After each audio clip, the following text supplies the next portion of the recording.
All right, good morning. This is Tapped In. My name is Dave Figueroa-Martinez of DFM Coaching, and we are going to review hobbyist first competitions. Some do's, some don'ts, some things that we probably keep an eye on. And I'm not focusing on people who are pro level or compete all the time. I'm focusing on the people who are genuinely hobbyists. They do this for fun and they want to throw in a competition. And this is literally their first time. I would say that the very first thing that I would consider is developing a game plan and putting in thought into how you're going to start the match. What do you want to accomplish early on? Recognize that if you're a school that starts on your knees or on your butt and you don't do a whole lot of space because you don't have the adequate room to do takedowns safely, then this is going to be a hurdle in competition because it's going to be so foreign. As you lead into your competition, it's really good to develop some time to set time aside for that segment of the game and do basic shit. Don't do anything super complicated. Keep things simple. If you're a guard player, play guard.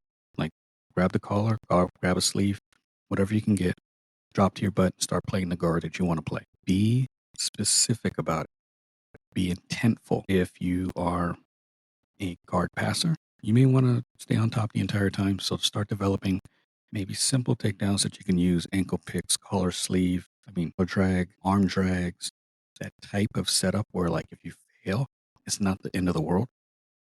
Like if I fail a collar drag, so what? I just get back up. It's not a bad position. If we end in something weird and I'm still on top, I don't care. If I'm still on top, I did the takedown, I get the points. But if you're doing anything that's super complicated, like maybe you're doing Cianagi. Cianagi is a complicated throw, and if you fail, you can have them on your back. So keep that in mind as you're developing what you want to do. I say keep everything super simple. Basic entries, things that will not put you in a lot of harm's way if you fail, things like that. Again, collar sleeve, collar drag, arm drag, basic guard pull. I love ankle picks because they get you in such a position where you can get to top and get to the headquarters or passing positions that are just beneficial for me. And if I miss the ankle, then I'm just playing guard and I'm fine with playing guard anyway. So start considering that and then start considering and eyeballing and visualizing what you want to get done once everything gets to the ground. It's going to change as you develop because maybe your goal is to drive into a takedown, but maybe you get flipped over. So have some flexibility. If I can't get the top position, what guard do I want to play? If I'm in that guard, what do I want to do right away when I get to that guard? I want to sweep. What's the sweep I want to do? If there's a submission, what's that going to look like? And then develop that game. I recommend when you get to the rolling part of every class, picture it like it's going to be a competition. Put time into developing and being intentful of the things that you want to happen during that competition and do it during the rolls. That way you're getting mileage in it and you don't have to think about it so much. Again, your game plan is going to be more of a fluid foundation. I want this grip. I may not always get that grip, but at least I'm getting the positions that I like to get into. Consider that game plan. Consider the things that would benefit you most. And on the flip side, what happens if things go south? Because they might. And Mike Tyson had that saying, everything changes when you get punched in the mouth. You're not getting punched, but sometimes we get out there. I remember I had a student who was competing, and I saw the other guy, the way he was standing and trying to grip. I immediately identified it as a judo player. And I was screaming to this white belt. Maybe he was a blue belt at the time. Pull guard, pull guard, pull guard. And he wouldn't do it. So he got tossed a few times. And that happens. Like you're supposed to be in a position where you can identify what the other person looked like. Listen to your coach. He might see things that he or she might see things that you're not going to see, and you're so laser focused on doing your game plan. I want this takedown. But the guy across from me, a guy or girl across from me, looks like they have far more capabilities in that position than I do. We're going to have to change some things up. You're going to pull guard at that moment. So The game plan has to be fluid. It has to be able to change and adapt as things go. And don't hardwire your mental approach to following that game plan. Hardwire it to adjustments and decision making in the act of whatever might be going on. Mental reps are huge. I used to do this quite a bit. I would run game plans through my head, or the competition, how it might go, how it may not go. What could possibly happen if I failed at something? What would I do if I couldn't get the position that I wanted? What was backup? And it was just kind of like reviewing tape. I was watching this mental exercise of a match that doesn't exist yet. And I was just kind of playing with it. And so sometimes when I got on the mat, right, for the competition itself, not a whole lot surprised me in some counters. In others, it was completely different. But because you're doing the mental reps, you're gauging what might occur. And if you're also doing those reps in class, you're also getting used to different reactions and what other people might be doing for you or against you. So it's all part of this mileage of like, I want to see and feel as much as possible. Your goal is just to be as prepared as possible, understanding there's going to be aspects of everything you're doing that are going to feel foreign once you get there. Something you're going to have to deal with. Your grips are going to be shot at some point. If it's your first competition, you're going to be breathing heavy early. That first, second minute are exhausting. You're going to get there. You're probably going to grip something way too hard, too tight. Your forearms are going to burn out, and you're going to start maybe not hyperventilating, but you're going to be heavy in that breath. There's going to be a moment in that match where you're going to get onto the ground, whether you're top or bottom, and you're going to feel like you're dying. Wholeheartedly telling you you're going to feel like you're dying, and that's fine. It'll pass.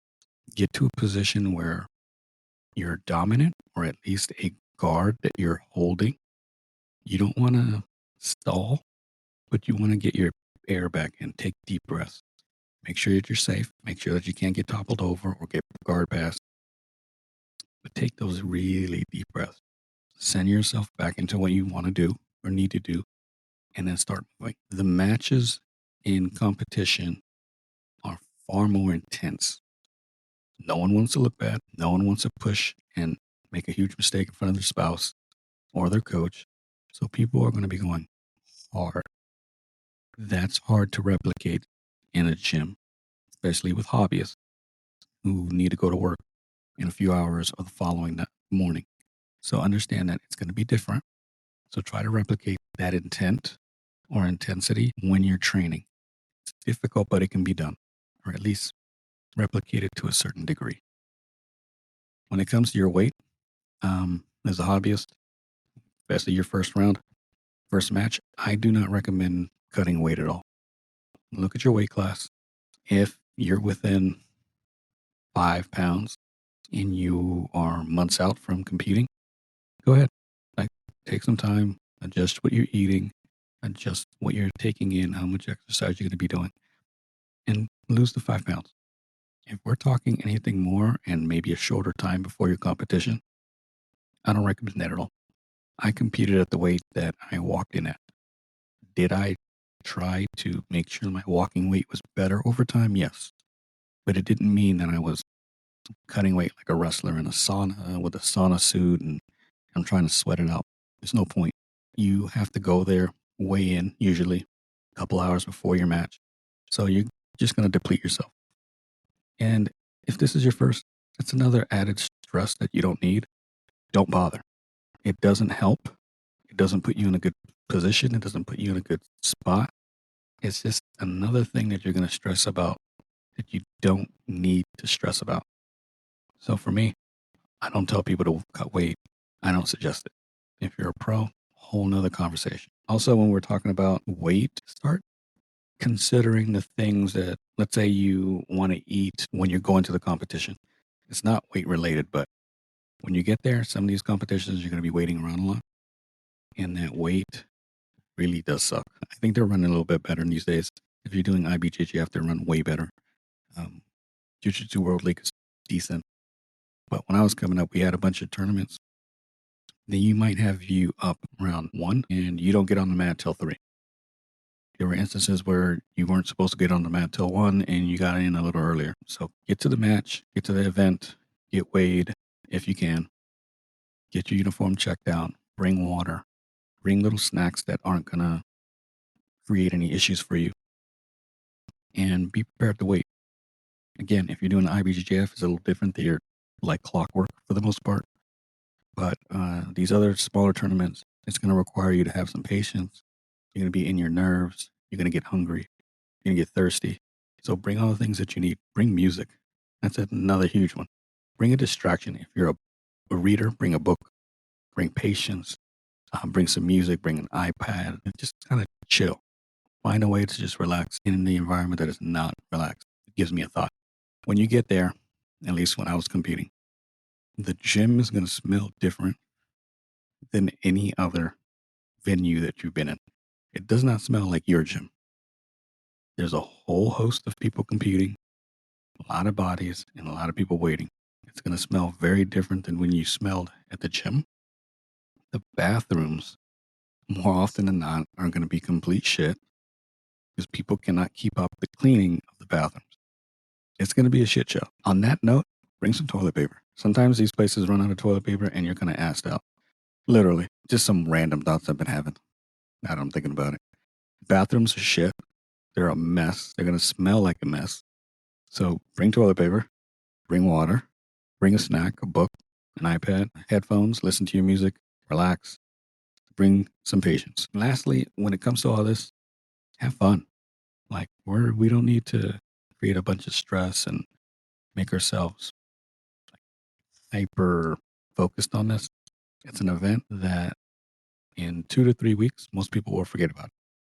You'll remember, but the rest of your training partners, your coaches, your family members, they're generally going to forget about it. They're going to move on with their lives. Understand that that's part of it. Don't put added stressors to this because this is just an experience.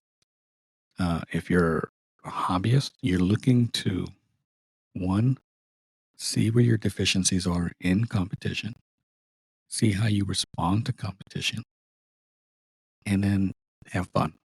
Go out there, create a bunch of shit, listen to your coach, try something. In some cases, that experimentation is going to be really needed. In other cases, sticking to the game plan is going to be the thing. Don't think of this as I'm going to win, I'm going to lose. Does not matter. For me, I personally don't care if my students win.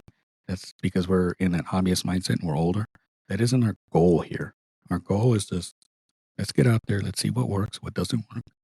Let's see where your holes are, because sometimes I can point them out and a student might ignore that. They might be like, well, I still make it work. You get to the competition scene and your coach pointed out a couple of things that you maybe ignored. And then you realize this is why he or she was telling me this. It's a different beast. So go out there, just have fun. It's an experience. It's going to highlight a couple of things that maybe you're doing well, things that you're not doing well.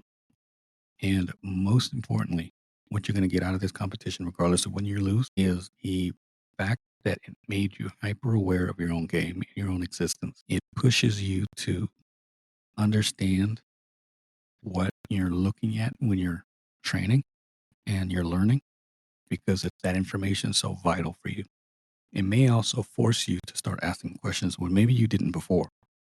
Because to you, when you're rolling, it's just rolling. There's no harmful effect. When you're about to compete, you feel like all the eyeballs are on you. So you want to prepare as best as possible. That's when you start asking all the questions. So we're going to enjoy that competition.